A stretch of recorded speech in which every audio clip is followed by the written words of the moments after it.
Sérgio Pérez admitiu pela primeira vez que está repensando seu futuro na Red Bull, dando uma pista do que ser companheiro de equipe de Max Verstappen fez com ele. O comentário feito à DAZN Espanha foi a primeira admissão de Pérez de que 2024 pode ser sua última temporada na Red Bull e que, mesmo que gostasse de falar sobre 2025 e além, ele vai aceitar o fim de seu contrato se não sentir que pode contribuir. Passar por uma surra nas mãos de um colega de equipe absurdamente bom é difícil de superar. Basta perguntar a Valtteri Bottas, que acabou se conformando com o fato de que nunca venceria Lewis Hamilton na Mercedes ao longo de uma temporada. Isso é um indício de que Pérez sabe que pode estar chegando ao fim da linha, o que tem grandes consequências para ele, para a Red Bull e outras equipes e pilotos da Fórmula 1. É bom reforçar que a intenção de Pérez é continuar na Red Bull em 2024. E para ser honesto, quase todos nós já achávamos que o próximo ano seria o seu último na equipe. Mas após tentar provar que realmente era um candidato ao título, Pérez parece ter se tocado da sua situação na Red Bull. Existe uma teoria de que o RB19 é construído para Verstappen e é rápido, mas difícil de pilotar. O contra-argumento usado recentemente por Verstappen e pelo chefe da equipe Red Bull, Christian Horner, é que a escuderia constrói o melhor carro possível e que o talento excepcional e a adaptabilidade de Verstappen fazem ele funcionar. É verdade, o RB19 é pelo menos parcialmente construído para Verstappen porque ele consegue lidar com a instabilidade traseira de um jeito que Pérez não consegue. A Red Bull sempre vai priorizar um carro rápido que Verstappen consegue controlar do que outro que se adapte a Pérez, mas que seja mais lento. É por isso que, pelo segundo ano consecutivo, Pérez está enfrentando dificuldades porque o carro foi desenvolvido de um jeito que não casa com seu estilo. Pérez sabe que o carro nunca vai ser feito sob medida para ele e que ele depende de circunstâncias para se aproximar ou vencer Verstappen, como fez na Arábia Saudita e no Azerbaijão. O problema é que Verstappen vem melhorando e corrigiu suas fraquezas. Ironicamente, foi no dia em que Pérez conquistou sua vitória mais recente que a maré começou a virar tão fortemente a favor de Verstappen. Enquanto Verstappen perseguia Pérez nas ruas de Baku, ele começou a mudar as configurações que poderia ajustar no cockpit para melhorar sua performance. Logo após a corrida, Max comentou que tinha feito alguns ajustes com suas ferramentas para se acostumar com os pneus dianteiros deste ano, que são mais aderentes. Verstappen gosta da frente presa, mas a maior aderência dos pneus dianteiros prejudicou o equilíbrio do carro. Em algumas pistas, ele estava gastando mais os pneus traseiros do que Pérez. Verstappen detalhou isso após a vitória avassaladora em Zandvoort, dizendo que o que aprendeu na prova de Baku tem ajudado em todas as corridas. E na maioria delas, Pérez não estava nem próximo dele. Mas o que ele mudou? Bem, os principais ajustes que se pode fazer dentro do carro são a distribuição de freios, o diferencial e os mapas de freio motor. Verstappen e seu engenheiro Giampiero Lambiase passaram parte da corrida de Baku mexendo com os mapas de torque, enquanto Max ajustava sua técnica de frenagem. Já nas voltas finais, GP sugeriu mudar para Display 5, posição 9. O que quer que fosse aquilo, foi o momento em que Verstappen se entendeu melhor com a RB19. Mesmo que não houvesse mais tempo para impedir a vitória de Pérez, foi um grande passo para eliminar os poucos pontos fortes que o mexicano poderia ter contra Verstappen. Isso deu fim às vantagens que Pérez poderia ter. Ele vem sendo vencido enfaticamente. E isso está acontecendo em um ambiente em que Verstappen é o rei. É de se admirar que ele esteja pensando em um meio de ir embora?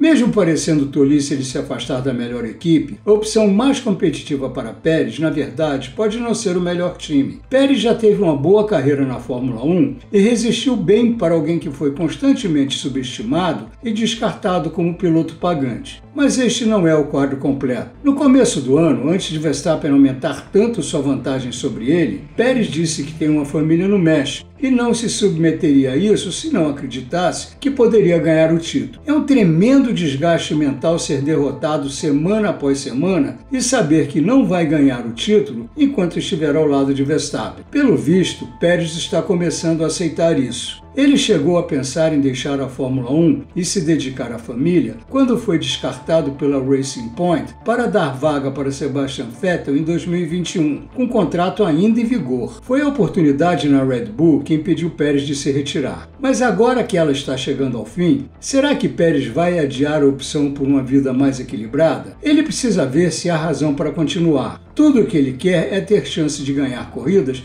ou participar de um projeto empolgante. Como a Fórmula 1 está saudável financeiramente, quase todas as equipes preenchem uma dessas duas opções. Red Bull, Ferrari, Mercedes e Aston Martin são os melhores lugares. McLaren, a futura equipe da Audi, e talvez Alpine podem chamar a atenção de Pérez. A menos atraentes são, inevitavelmente, Haas, Williams e AlphaTauri. A questão é descobrir quais dessas equipes querem Pérez. E, francamente, é difícil imaginar que qualquer uma delas lhe faça uma oferta. A Red Bull parece pronta para considerar substitutos. Ferrari e Mercedes têm várias opções. E a Aston Martin quer um nome de mais peso para liderar seu projeto. Tem a McLaren e a Alpine. Pérez poderia ser um ótimo coadjuvante para qualquer uma delas, mas só estaria em uma posição forte se alguém deixasse a equipe ou abandonasse a Fórmula 1. Um retorno a Sauber antes que ela se transforme em Audi é mais realista. Essa equipe provavelmente não vai atingir seus objetivos porque há dúvidas sobre quanto ela pode melhorar até 2025 ou 2026, e a Audi está construindo um motor de Fórmula 1 pela primeira vez. A Sauber seria, de fato, um risco para um piloto jovem ou uma estrela já estabelecida, mas isso poderia abrir as portas para Pérez, que teria muito a oferecer. O apelo para ele é óbvio, já que em 2025 a Sauber estará se transformando na equipe de uma fábrica de grande reputação. No caso das equipes menores, a questão é se um time pequeno, mais ambicioso, confiará na velocidade e na motivação de Pérez, já que qualquer um que enfrente Verstappen na mesma equipe acaba saindo um pouco desvalorizado. Mas seria uma surpresa ao Williams, Haas e AlphaTauri rejeitarem um piloto com a experiência e qualidade de Pérez. Certamente ele terá onde correr. O problema é que quando se põe no papel o que Pérez quer e quem o quereria, fica claro que as opções diminuem. No fim das contas, tudo se resumirá a quanto Pérez está disposto a regredir. Considerando a percepção que o mercado tem dele e sua indecisão entre continuar correndo ou ficar com a família, o cenário mais óbvio para Pérez depois de 2024 é se aposentar honrosamente como vencedor de grandes prêmios e herói nacional.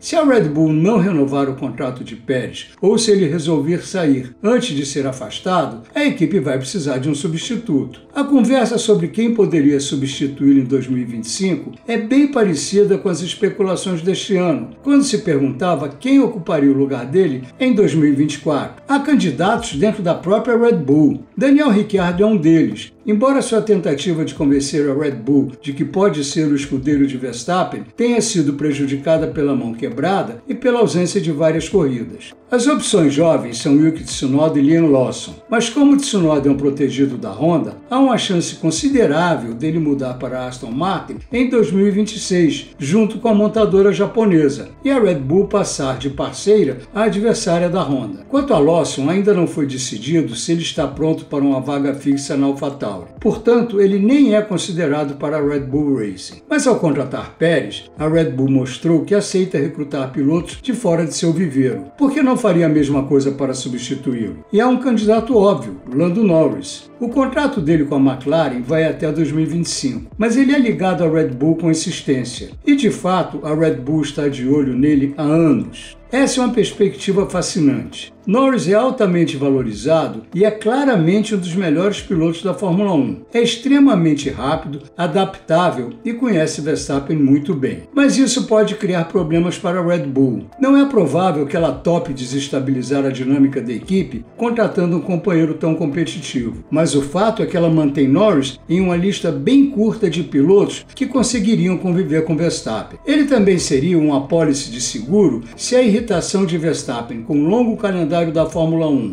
e com as frequentes experiências de formatos de corrida acabar se transformando em uma aposentadoria prematura no final de 2028 ou até mesmo antes. Norris e Verstappen também aceitariam essa união. Norris se disse aberto a se juntar a seu amigo de corridas virtuais no mundo real, para ver como se sai ao lado de um piloto desse calibre. Mas também disse brincando que isso pode acontecer se Verstappen sair da Red Bull e se juntar a ele na McLaren. Já Verstappen aceita formar dupla com qualquer piloto que não seja Lewis Hamilton. Norris, com certeza, está no alto da sua lista de possíveis colegas. Os chefes da Red Bull, Helmut Marko e Christian Horner, são admiradores admiradores declarados de Norris e já tentaram contratá-lo 2 vezes, e em cada uma delas ele acabou ficando na McLaren. Norris é cobiçado por toda a alta hierarquia da Red Bull, o que provavelmente faz dele a primeira escolha da equipe, independente de Pérez querer continuar ou não. Mas muita coisa precisa acontecer antes que isso se torne uma perspectiva séria, sem falar na dificuldade de tirar Norris de um contrato que a McLaren diz que é inquebrável.